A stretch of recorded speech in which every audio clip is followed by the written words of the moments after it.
أنا عندي سؤال. هو من الحب ما قتل؟ ليه بقول ده؟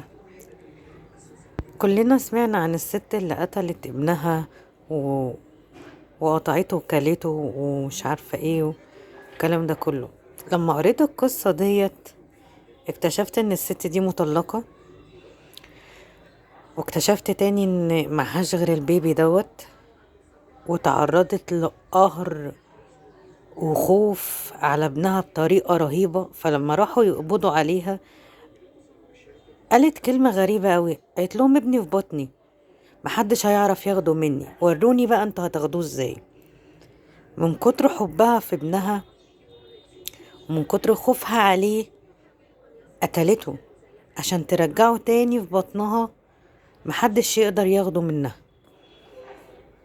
صعب قوي الإحساس ده، والله أعلم، وربنا يكفينا شر القهر اللي حد يخليك توصل للمرحلة دي. صعبة قوي، صعبة بجد. انتوا رأيكوا ايه؟ وربنا بجد يكفينا شر القهر. الإجابة بسرعة بسرعة بسرعة.